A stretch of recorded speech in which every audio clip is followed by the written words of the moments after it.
How's it going, everybody? So today, what we're doing is recharging the air conditioning system on your car, truck, SUV, minivan. This right here is a 2003 Chevy Suburban with the rear air conditioning unit.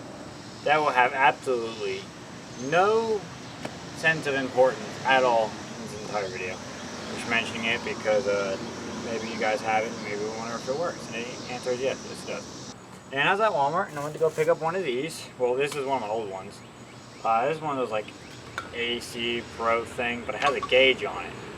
You see it on the gauge. There's a low and Freon.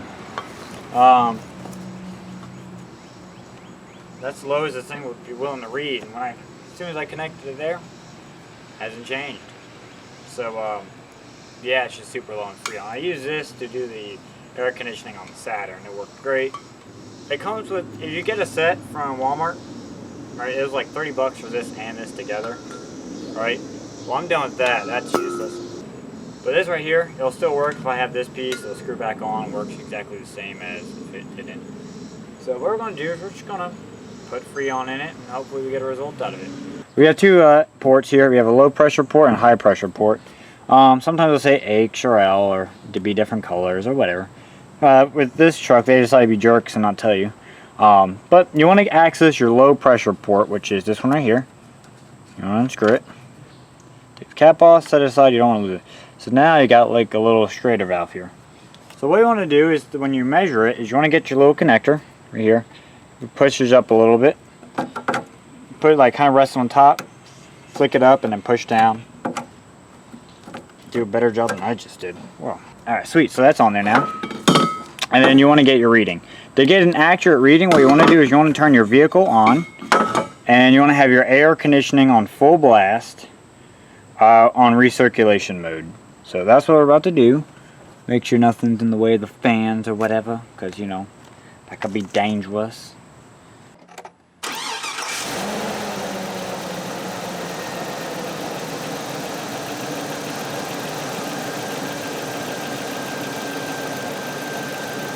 So we got it, we're reading the needle, and now it's just slight, the camera might be shaking a lot, I'm sorry. It's right above the 10, which was on the 10 when it's low. So we have legitimately almost nothing in here. We have super low, so low that won't make a difference. So low, in fact, that the pressure switch, which is right below here, won't activate the clutch fan. So we're going to turn the truck off.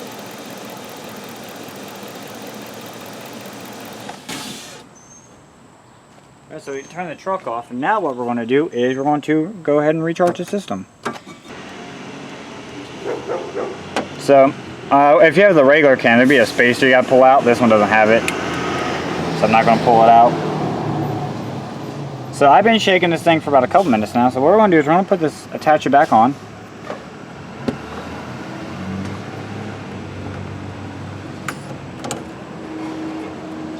When you have it on there, try to just this top part, try to give it a little resistance up or force up to see if it still works, or not to see if it works, but to see if it's connected properly.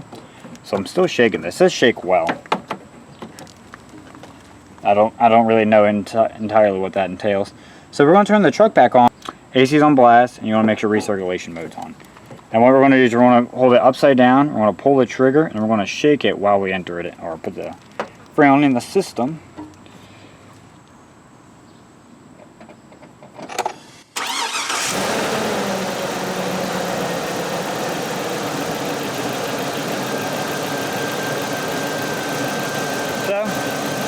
Like I said, shaking it, shaking it, shaking it.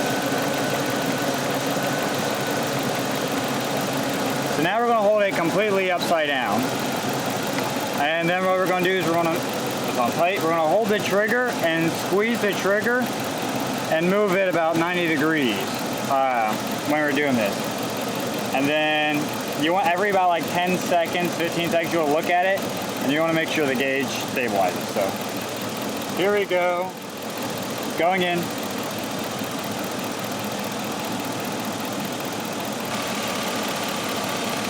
You want to check it, so we're about at 30 right now. We're going to give it a little bit more of a shake. Probably going to use this whole can.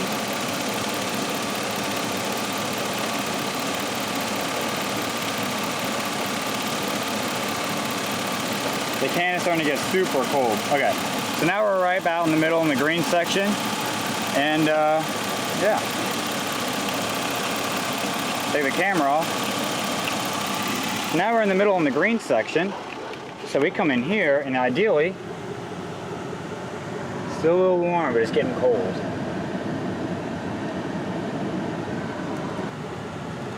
So yeah, so it's coming out of these vents now, a little bit of air. We're gonna do it a little bit more, maybe one more time. Yeah, have you guys ever got like a cold water bottle from the fridge? That's kind of what this can feels like.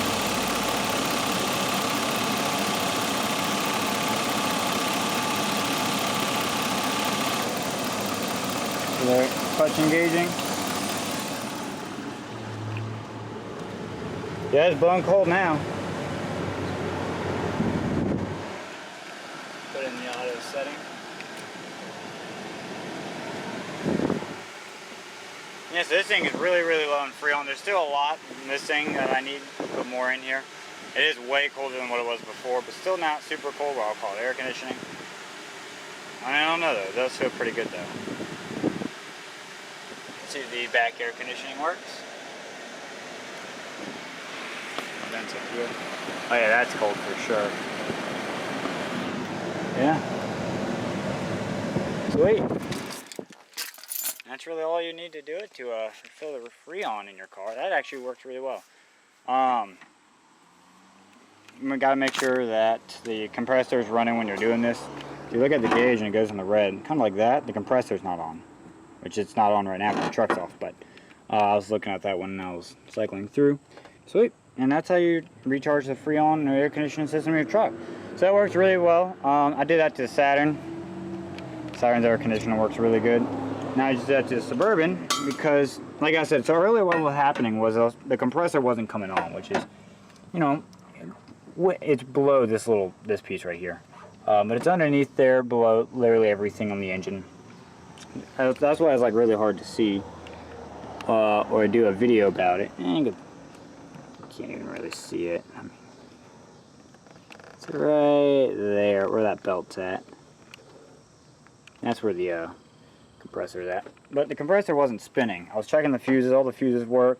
The compressor was it was getting very low voltage. This right here was getting low voltage, but the pressure switch wasn't coming. Oh, that is super cold. Has water droplets on it. Yeah, so that's super cold. But yeah, so the pressure switch down here wasn't coming on. And I know that the pressure switch doesn't come on when the system has too low a Freon in the system.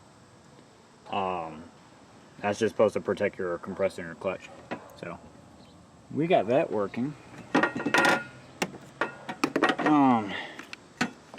So what I want to do is take it for a joyride, and I gotta go get gas in this thing. Go get some gas in it, and go just test out the air conditioning.